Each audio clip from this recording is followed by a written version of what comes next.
J'aimerais ce matin vraiment t'encourager et peut-être simplement prier déjà et dire, Seigneur, que tout ce que nous pouvons entreprendre, Seigneur, que tu puisses le bénir. Amen. Que tout ce que tu désires dans ton cœur, Dieu te l'accorde. Que toutes tes prières, quelles que soient tes prières, te soient accordées. Amen. Vous êtes sûr de ça? Vous êtes sûr? Mais c'était un piège. Eh oui, je commence l'année comme ça en vous challengeant. Imaginez que Dieu exauce toutes nos prières. Mais surtout pas, Seigneur. Surtout pas. Seigneur, tu vois mon collègue de travail ce qu'il m'a fait en 2025. Seigneur, qu'il reçoive le double de la méchanceté en 2026. Heureusement, Seigneur, que tu n'exauces pas toutes mes prières. Eh oui. En fait, ce qui est important pour nous, c'est de rentrer dans les promesses de Dieu, comme on l'a chanté, dans les plans de Dieu. Et ça, c'est pas conditionné juste à ma prière. C'est pas conditionné juste à mon bon vouloir. C'est conditionné à mon obéissance. Pour pouvoir rentrer dans ce que Dieu a prévu pour toi en 2026, il suffit pas de le dire. Il faut obéir à ce que Dieu veut. Non? Vous n'êtes pas d'accord? C'est plus facile. Il y a un petit peu de je sais pas ce que c'est. Voilà, de l'arsène, de peut-être trop de gain. Réglez ça, merci les frères. Mais c'est important de réaliser que Seigneur, tu ne vas pas exaucer toutes mes prières, et heureusement. Mais par contre, Seigneur, tu vas exaucer et tu vas faire ce que toi tu veux si moi j'obéis. Si moi j'obéis. Alors, bien sûr que certaines promesses de Dieu ne sont pas conditionnées à notre obéissance. Jésus va revenir. Amen. Et que tu obéisses à Dieu ou pas, ça ne change rien, Jésus va revenir. Un jour, tu seras devant lui. Le tribunal de Christ. Tu y penses des fois au tribunal de Christ? Un jour, tu seras devant lui. Un jour, je serai devant lui. Et ça, que j'ai obéi ou pas, je serai devant lui. Mais par contre, pour rentrer dans ce que Dieu a prévu pour moi, il faut que je puisse obéir à sa volonté. Et pour cela, si le PowerPoint se lance, il faut une chose importante, c'est réaliser que ce n'est pas la chair qui rentre dans les projets de Dieu, mais c'est l'esprit. C'est l'être spirituel. Proverbe 16, 20 nous dit « Celui qui réfléchit sur les choses trouve le bonheur. » Connaissiez ce proverbe? On n'y pense pas souvent. Hein? Est-ce que tu veux le bonheur? Oui? Non? Oui, ça va? Vous êtes atomisés, c'est comment? Est-ce que tu veux le bonheur? Alors réfléchis sur les choses. Et ce matin et tous ces dimanches qui sont là, ces 3 prochains dimanches, on va réfléchir sur les choses en profondeur. Je lance une série de messages sur l'être spirituel. Et mon vœu pour 2026, c'est que nous soyons des hommes et des femmes spirituels. Et on va voir ce que ça veut dire que d'être spirituel. Nous allons voir ce que c'est que d'avoir un esprit, l'être spirituel. La définition de la spiritualité est celle-ci.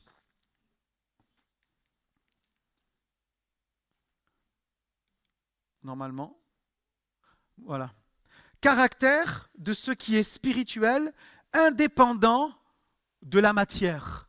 C'est pas compliqué comme définition, mais ça nous donne un petit peu justement l'orientation.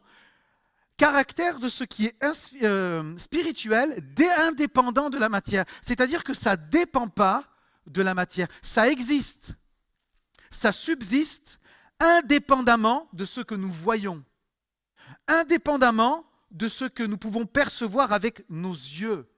C'est la différence entre le matériel, prochaine slide, entre le matériel et l'immatériel. C'est ça la spiritualité. La spiritualité, c'est immatériel. C'est pas ce qu'on voit. Et bien sûr que nous, en tant qu'humains, on fonctionne beaucoup avec ce qu'on voit. Mais la spiritualité met justement une différence entre le matériel et l'immatériel. La spiritualité trouve sa source dans ce qui est immatériel. Spiritualité ne trouve pas sa source dans ce que tu peux toucher. Non, même la Bible que tu peux toucher trouve sa source dans l'immatériel, parce qu'elle a été inspirée par l'immatériel. Mais l'immatériel donne naissance à la matière. Il faut me suivre ce matin. L'immatériel donne naissance à la matière. Est-ce que tu le crois? Est-ce que tu le crois vraiment? Il faut la foi pour le croire. Parce que la prochaine slide nous dit, Hébreux 11.3, c'est par la foi que nous reconnaissons C'est exactement ce que je suis en train de dire. Que le monde a été formé par la parole de Dieu. La parole de Dieu, elle est matérielle ou immatérielle? Immatérielle. En sorte que ce qu'on voit, qui est matière, n'a pas été fait de choses visibles. C'est par la foi. Donc il faut le croire. Croire avant de voir. Ce sont les choses visibles qui sont faites à partir de l'invisible. Et c'est simple, puisque au commencement, Genèse 1, Dieu créa. Au commencement, Dieu. Au commencement de tout, il y a Dieu. Au commencement de tout, il y a Dieu. Dieu créa les cieux et la terre. Dieu va créer les cieux et la terre. Et Dieu, pourtant, n'est pas, mais il va créer. Il n'est pas matière, mais il va créer la matière. La Bible nous dit que Dieu est esprit. C'est Jésus lui-même, dans Jean 4, qui va dire à la Samaritaine, slide suivante, Dieu est esprit et il faut, pas il faudrait, pas il serait bien, mais il faut que ceux qui l'adorent en esprit et en vérité. Donc Dieu est esprit et il existe en tant qu'être immatériel. Et de l'immatériel, il crée le matériel, la matière. Mais immatériel ne veut pas dire inaccessible. Il y a certaines pensées idéologiques qui pensent que Dieu est inaccessible. Que Dieu existe, mais qu'il est inaccessible. Slide suivante. L'immatériel ne veut pas dire inaccessible. Pourtant, Paul dira, alors que je méditais là-dessus, il dira à Timothée, Dieu habite une lumière inaccessible. Mais c'est Dieu qui habite, sa résidence est inaccessible pour nous, mortels. Mais inaccessible ne veut pas dire, immatériel ne veut pas dire inaccessible. Pourtant, alors qu'il est inaccessible en tant qu'être, dans sa toute-puissance, il se rend accessible. Finalement, c'est deux mondes, immatériels et matériels, mais qui communiquent entre eux. C'est ça la spiritualité. Dieu aurait pu en faire en sorte qu'il n'y ait pas de communication. Dieu aurait pu faire en sorte qu'on soit là sur cette terre, mais qu'on ne soit pas en relation avec lui, ni avec rien de spirituel. Mais la grâce de Dieu, dans son plan merveilleux, c'est qu'il a voulu que ces deux mondes qui sont opposés, qui ne sont pas de la même substance, mais de la même origine, interagissent entre eux. C'est merveilleux, non? On réfléchit sur les choses ce matin? Quand on réfléchit, on trouve le bonheur. On le sait, hein, mais quand on y pense, quand on y réfléchit, on dit Seigneur, c'est merveilleux. Ils sont différents, mais ils ne sont pas séparés, ces deux mondes-là. La Bible nous le prouve, du début à la fin. Maintenant que nous réfléchissons sur ces choses-là, ça nous amène à nous questionner. Sommes-nous toujours conscients, volontairement, de ces réalités spirituelles? Le matériel et l'immatériel. Tu veux être un homme, une femme spirituelle selon la Bible? Est-ce que tu veux ça? Si tu veux ça, alors sois conscient de ces choses-là.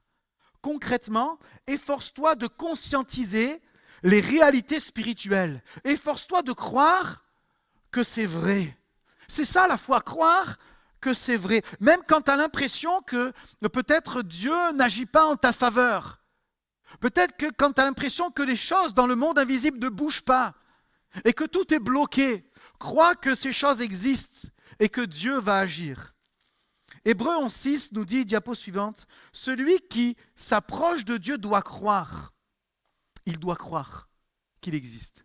On peut s'approcher de Dieu sans croire vraiment qu'il existe. Mais quand on l'a rencontré, et c'est même un effort pour nous chrétiens qui le connaissons, je crois que tu existes et que tu es le rémunérateur de ceux qui te cherchent.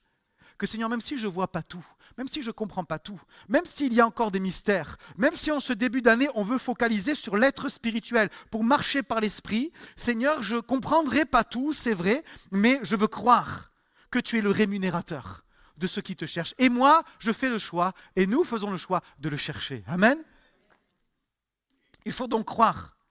Mais pour croire, peut-être que quelqu'un peut dire, mais c'est difficile pour moi parce que je n'ai pas eu de révélation. Il faut une révélation.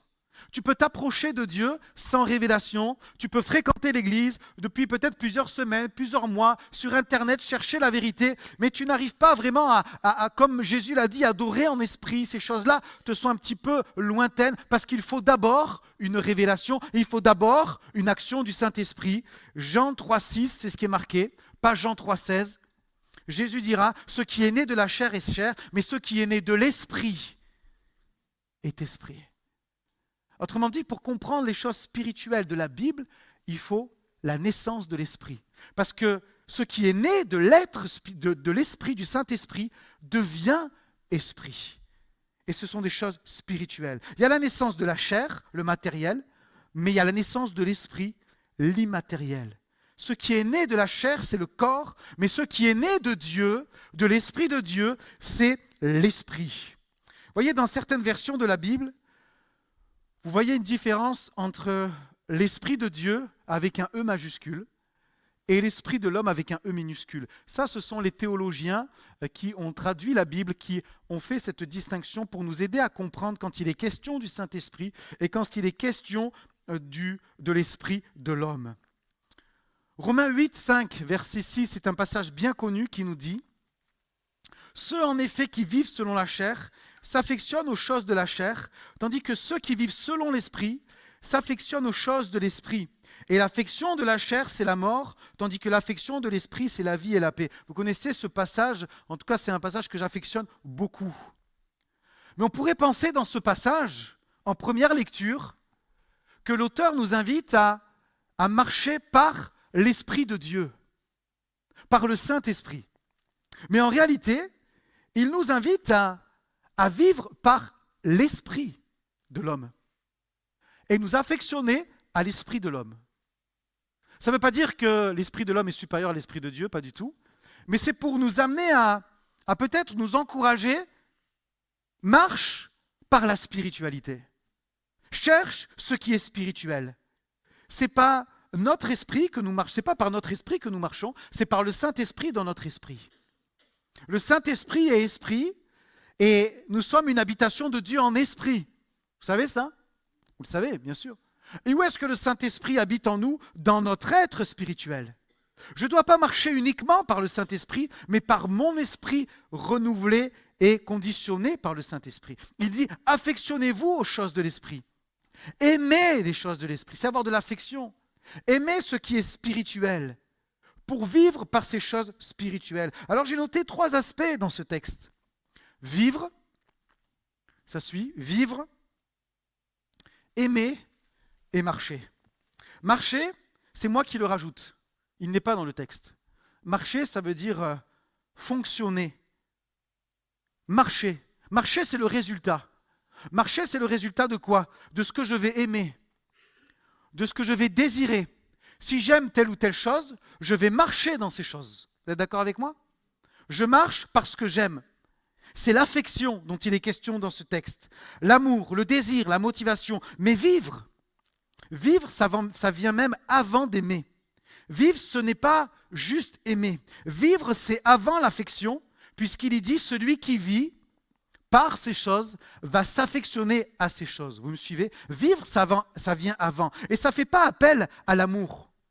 Ça ne fait pas appel aux émotions, aux envies, aux désirs. Ça fait appel au choix, à la conscience. Pourquoi? Parce que je suis né de nouveau maintenant, je n'ai pas besoin des émotions pour choisir de vivre par. Je sais, c'est une connaissance. C'est une révélation. Je sais que je dois marcher par l'esprit. Vivre, c'est un choix. Je vais vivre par telle ou telle réalité. Et là, il met en avant le fait de dire, tu peux marcher par la chair, par les choses de cette terre. On va développer rapidement ce qu'est la chair. Et tu vas t'affectionner à ces choses. Et donc marcher par ces choses. Mais tu peux vivre, faire le choix aussi de vivre et de marcher par ces choses. Par quoi voulons-nous vivre ? Si tu veux vivre par ce monde matériel, la chair, en premier lieu, fait penser au monde matériel. Ça ne veut pas dire qu'il faut sortir du monde matériel, pas du tout. Parce qu'il nous faut bien vivre ici-bas, dans une réalité du monde. Oui, mais quand même, n'oublions pas que dans cette réalité du monde dans lequel nous vivons, Jésus a dit, vous êtes dans ce monde, mais vous ne faites pas partie du monde. Vous êtes d'un autre monde, un monde immatériel, nommé dans l'évangile de Matthieu le royaume de Dieu. C'est dans ce monde-là d'abord. Vivre par la chair sur cette terre, dans notre chair, dans notre corps, c'est une chose. Mais vous savez, la chair, comme il est question dans ce texte, bien sûr que c'est référence au péché, Mais la chair ne fait pas que référence au péché comme on pourrait l'entendre dans quelque chose de grave, dans le sens du terme grave, contre Dieu. Vivre par la chair, c'est simplement faire le choix de mettre Dieu, mais au second rang. Et vous me direz, bien sûr, c'est un péché aussi. Mais en réfléchissant sur les choses, je peux venir à l'église, je peux entamer une année voulant que Dieu me bénisse. Mais finalement, est-ce qu'il est en premier dans ma vie?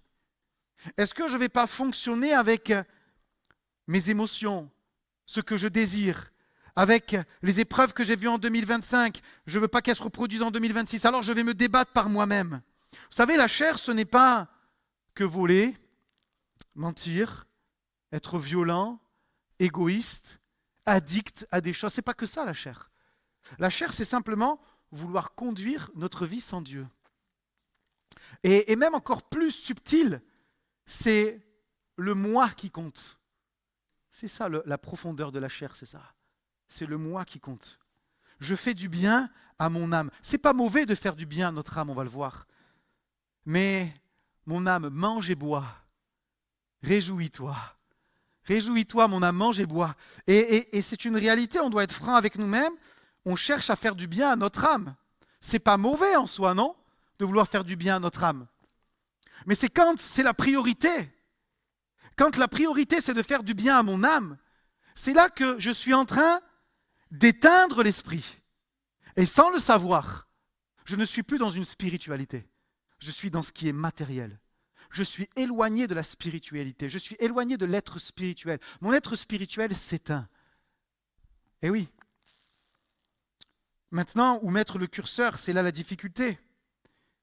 Mais je crois que même dans toutes nos occupations, Dieu peut nous aider à ce que justement nous puissions marcher dans ce monde sans être charnels.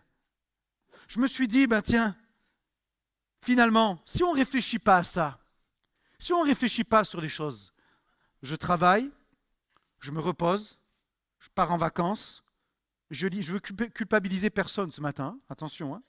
Je lis un verset, ça me fait du bien, je mets un peu de louange, ça m'apaise, je viens à l'église, je suis béni, et puis je réalise que ça me fait du bien. Et c'est vrai que ça me fait du bien. Ça fait du bien à quoi? À mon âme. Ça apaise mon âme. Et quand peut-être il y a un peu d'angoisse, un peu de peur, un peu de tristesse, peut-être de déception, de situation, des personnes, ou alors de déception qu'il peut y avoir dans la vie, là je prie un peu plus. Et je demande un peu plus la prière à l'église, et parce que la prière est efficace, ça apaise mon âme. Ça apaise mon âme. Mais finalement, en fonctionnant que dans ce cycle-là, est-ce que je ne suis pas en train toujours de chercher que la satisfaction de mon âme, que je sois bien? Comprenez, ce n'est pas mauvais en soi. Parce que moi, je me suis dit, j'ai fonctionné comme ça. Et sans m'en rendre compte, je fonctionne parfois comme ça. Et je me suis dit, est-ce que c'est mauvais finalement? Parce que je suis quand même sauvé. Puis là, en relisant le texte, je me suis dit, mais non. Parce que si je m'affectionne à ces choses, et que je suis dans un système de fonctionnement où c'est le bien de mon âme, même à travers la prière, même à travers l'Église, ça reste quand même marché par la chair. Et le problème que j'ai rencontré, c'est la finalité. Ce n'est pas le fait que ça fasse du bien à mon âme quand même, c'est que la finalité, c'est la mort. Et là, je me suis dit, ah ouais, c'est pas pareil là. La finalité, c'est la mort. Si je suis dans un cycle où je suis apparemment spirituel, mais que je m'éloigne de la réalité de mon esprit qui est en moi, parce que je suis esprit à mes corps, alors là, je commence à marcher. Et je voyais ces moments dans ma vie où, Seigneur, mais c'est vrai que là, c'était par la chair. Mais c'est vrai que là, c'était loin de l'esprit. Heureusement que, bien sûr, il y a une condition, il y a une position. Ça peut nous arriver de marcher par la chair. Si Jésus revient, même quand tu marches par la chair, parce que tu as une position dans les lieux célestes, tu es sauvé. Maintenant, si tu vis dans le péché non confessé, il y aura un jugement. Comprenez la différence? C'est réfléchir sur les choses. Tout n'est pas toujours linéaire. Le salut est simple, mais quand on commence à réfléchir aux choses aussi un peu plus profondément, ça nous donne justement d'avoir une clairvoyance sur ma condition et la condition du chrétien. Ça commence fort l'année, je vous sens très concentré, c'est bien. L'esprit, l'âme et le corps.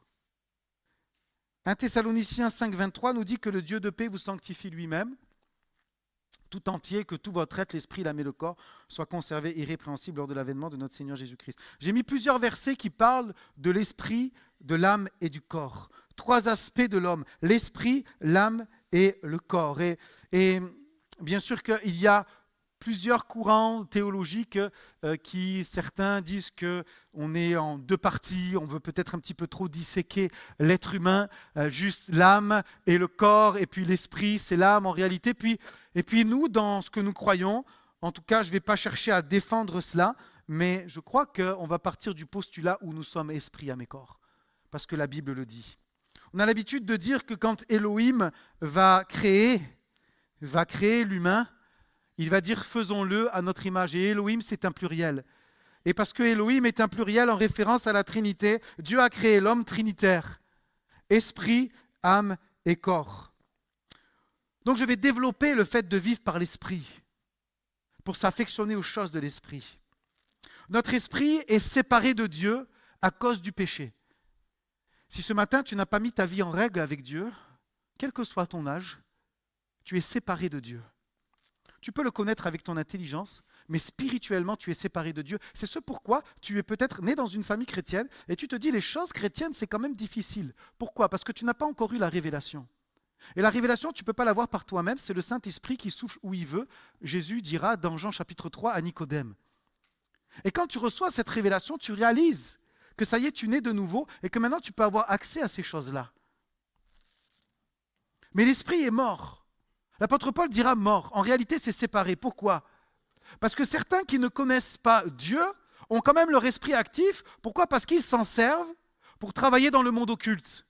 Leur esprit n'est pas mort, il est bien actif, mais il est séparé de Dieu. Il est séparé. Et la croix, qu'est-ce qu'elle fait ? Elle ne nous sépare plus, elle nous réconcilie. Alléluia, ça c'est la bonne nouvelle. Et ces choses doivent être enseignées dans l'Église pour bien mesurer l'importance. Et j'ai marqué également l'urgence de vivre par l'esprit, pour s'affectionner aux choses de l'esprit. On y va ? Vous êtes prêts ? Notre esprit, c'est un absolu, doit avoir la priorité sur l'âme et le corps. C'est ce que Dieu veut. C'est la pensée de Dieu. Ça ne veut pas dire négliger l'âme et le corps. On a des besoins dans nos âmes et dans notre corps.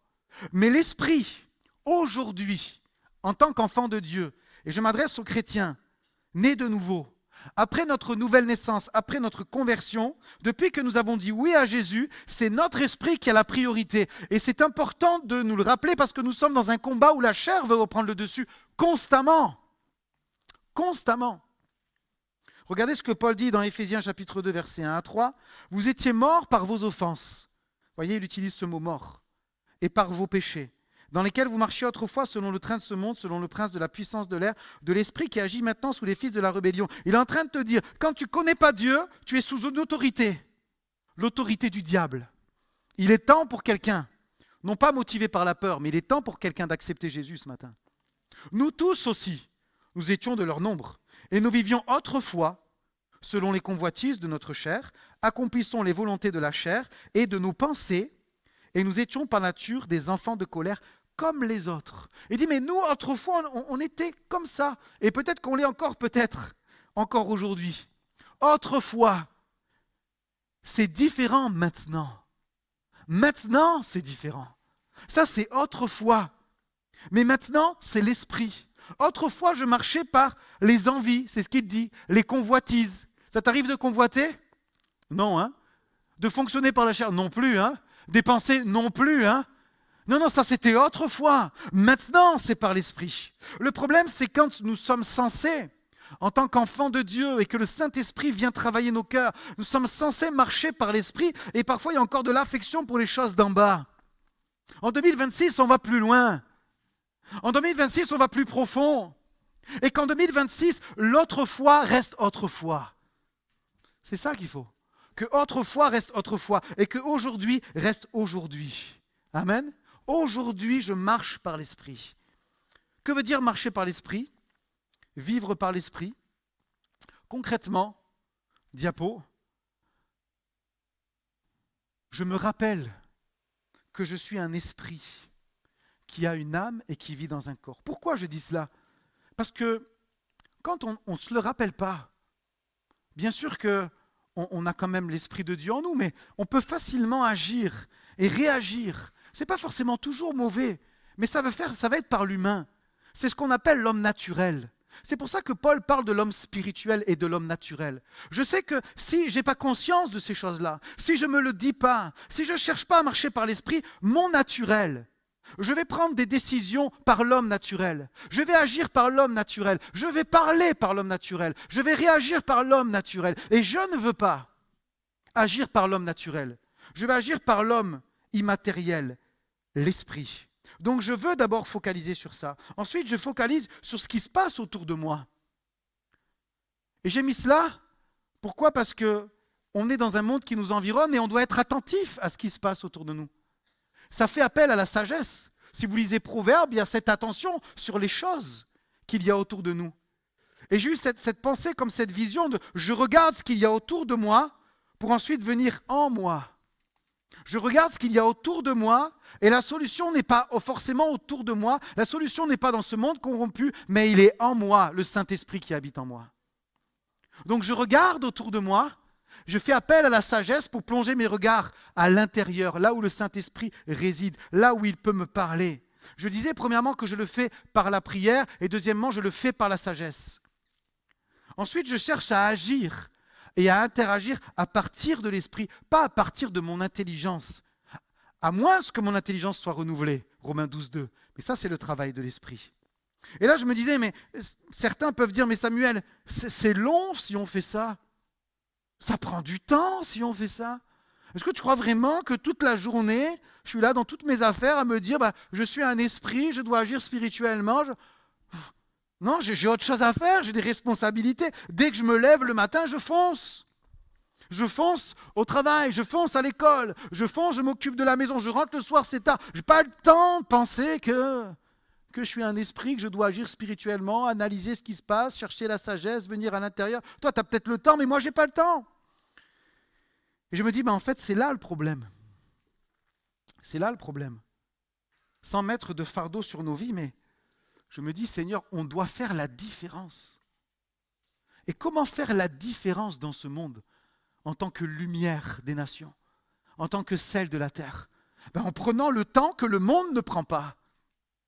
Autour de toi, personne ne prend le temps peut-être pour prier, pour chercher Dieu. Mais toi, tu prends le temps.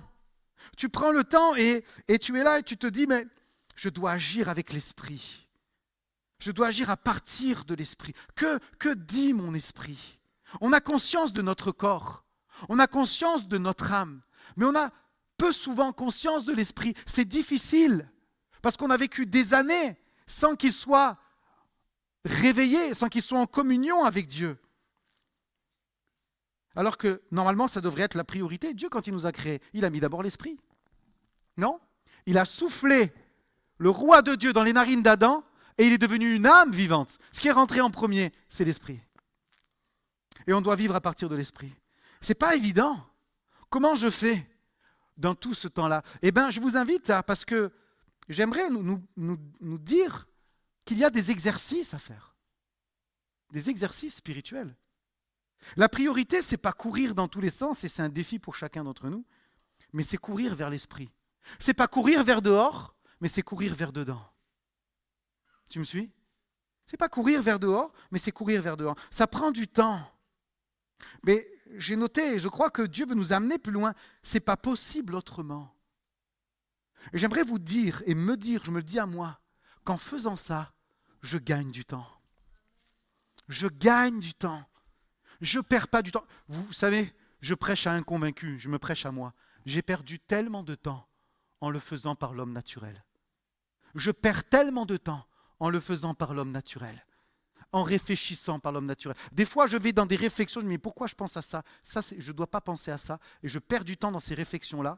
Je vais ailleurs. Je réfléchis ailleurs. Et où je vais à l'intérieur. Qu'est-ce que toi tu dis?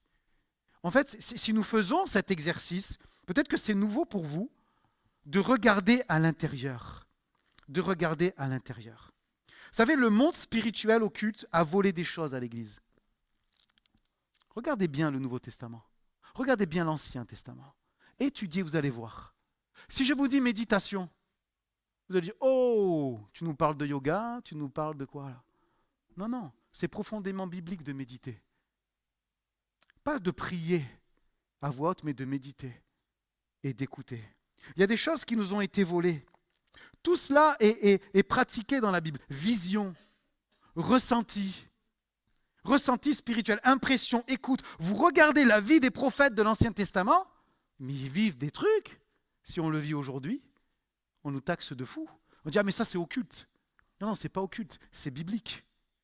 Simplement, les occultistes ont pris des choses parce qu'ils ont compris le fonctionnement de l'esprit. Moi, pendant une année, quand j'étais à Bonn, j'ai prié pour plusieurs magnétiseurs. Croyez-moi, ils connaissent le monde spirituel. Ils me disaient, je me connecte à mes guides. Non, non. Après, bien évidemment, les guides, vous savez ce que c'était. Hein, et ils ont été délivrés, gloire à Dieu. Mais ils ont conscience de ce monde-là. Certains faisaient des séances payantes. Et avant de recevoir quelqu'un, je prie 1 heure. Et puis je me connecte à mes guides. Et puis comme ça, je lui dis des choses qui sont vraies sur ce qu'il a vécu. Puis les gens sont là, ils disent, mais comment tu sais ça? Ben parce que les guides me l'ont dit, parce qu'ils connaissent le passé. Et malheureusement, ils ne viennent plus à l'église pour consulter les hommes de Dieu qui doivent donner des choses de la part de Dieu. Ils vont voir les voyants. Mais regardez dans l'Ancien Testament, qui on allait voir? J'étudiais ça pendant mes vacances. Qui on allait voir? Les prophètes. Et le prophète, qu'est-ce qu'il faisait? Il priait, Dieu lui parlait à tous les coups. À tous les coups, le prophète y priait. Même à un moment donné, quand les 2 rois se mettent ensemble en campagne et qu'au bout de 7 jours, ils n'ont plus d'eau, ils disent, il faut qu'on aille voir le prophète. Et là, le prophète a une parole. Je me dis, mais tous ces prophètes de l'Ancien Testament, ils avaient toujours des paroles. Incroyable, des paroles sur commande. Pourquoi? Parce que la grâce de Dieu est avec eux et qu'ils avaient compris le fonctionnement de l'esprit. Et ça, c'est ce que Dieu veut pour nous. Ça, c'est ce que Dieu veut pour l'Église. Où est l'affection de l'esprit? L'amour des choses spirituelles.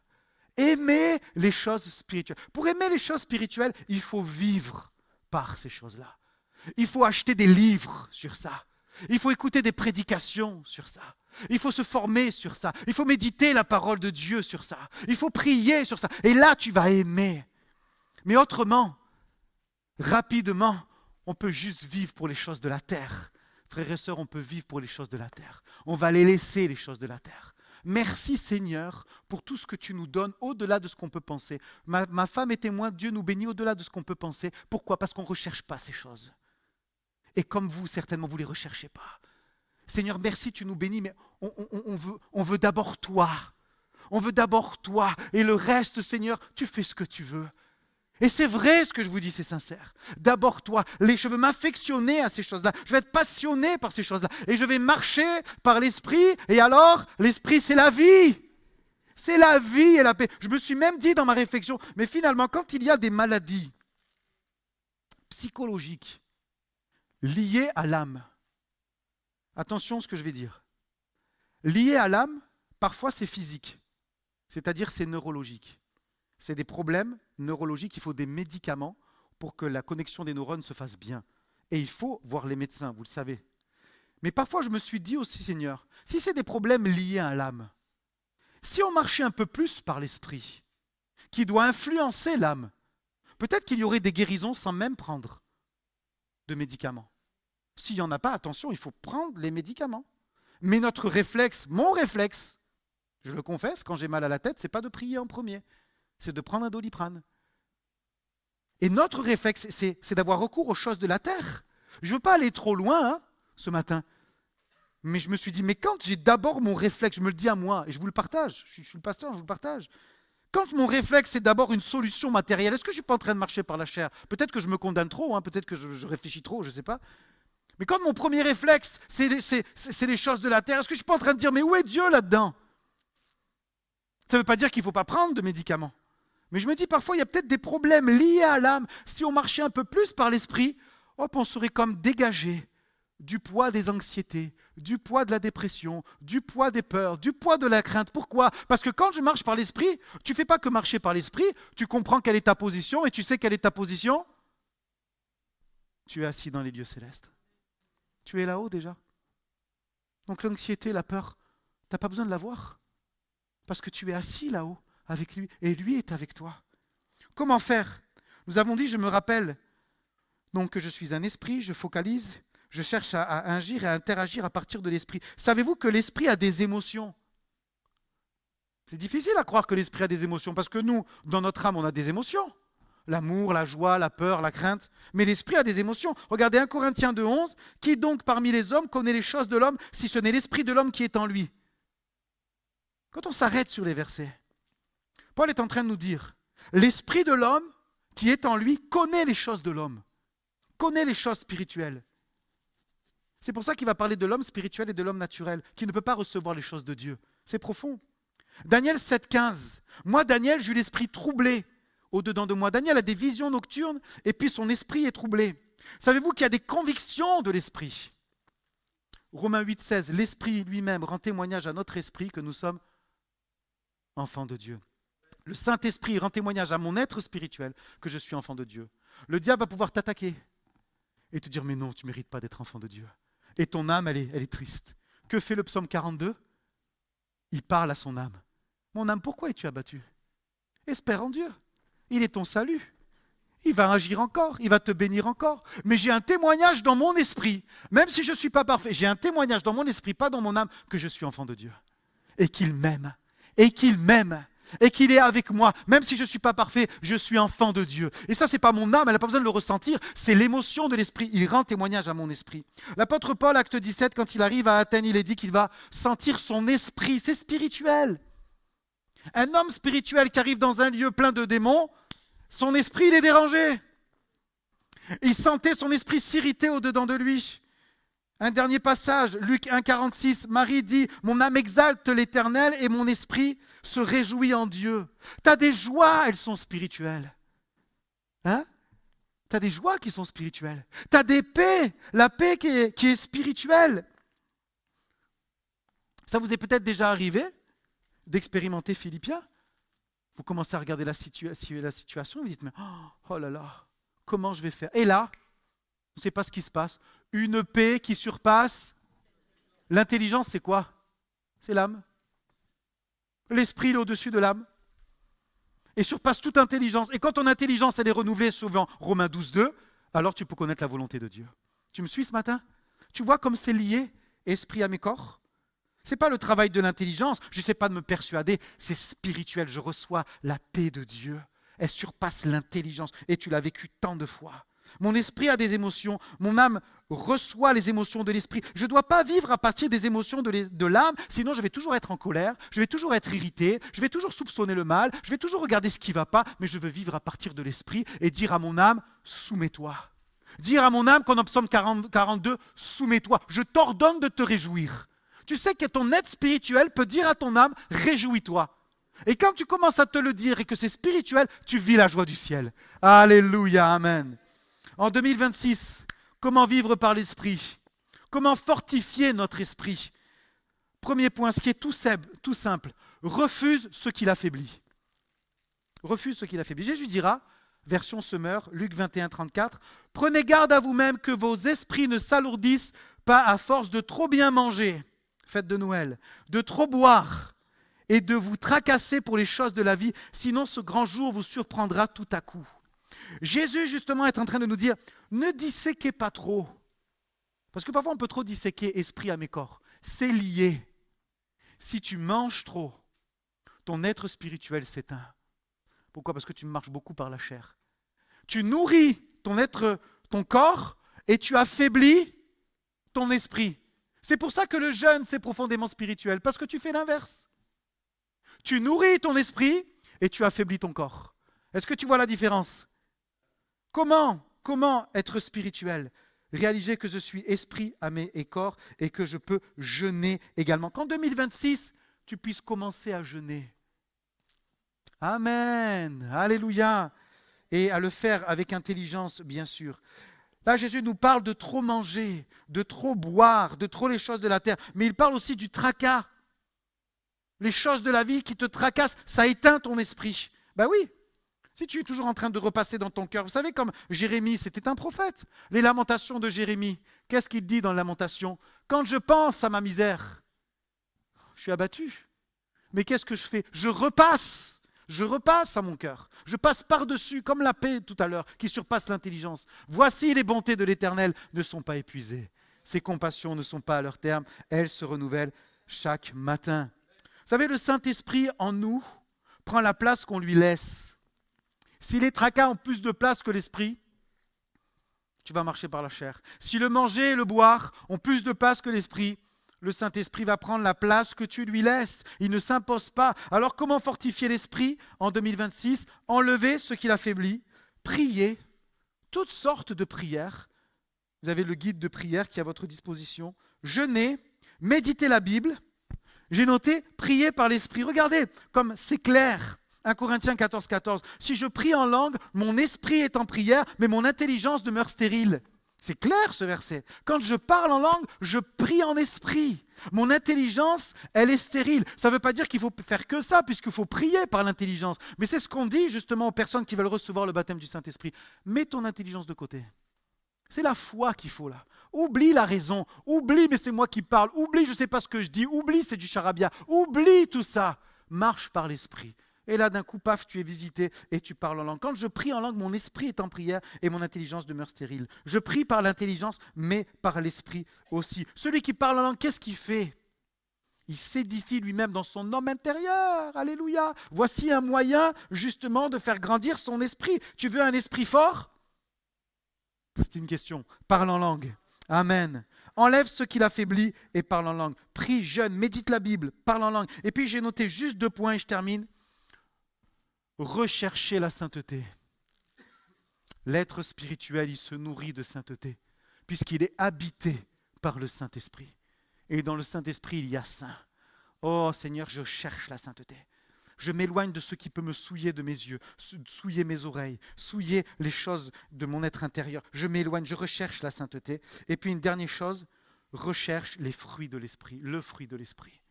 Si tu recherches le fruit de l'Esprit, si tu recherches ces choses-là, ben alors forcément, ça va grandir en toi. Pourquoi ? Parce que le fruit de l'esprit, c'est la nature de l'esprit. Amour, joie, paix, patience, bienveillance et toutes les 9 qu'il y a. Et ça va t'aider en 2026 à marcher par l'esprit, à être conscient de ton esprit, à réaliser que tu n'es pas qu'une âme et qu'un corps, mais tu as un esprit. Alléluia. Et je termine avec une dernière slide. En 2026, on le lit ensemble, en 2026, je m'affectionne aux choses de l'esprit. Je laisse les choses de la chair qui mènent à la mort et je choisis les choses de l'esprit qui mènent à la vie. Fermons nos yeux quelques instants. Seigneur, en 2026, je m'affectionne aux choses de l'esprit. J'ai le privilège, nous avons le privilège d'être des êtres spirituels. Seigneur, tu as caché ces choses aux sages et aux grands. Et tu les as révélés aux enfants.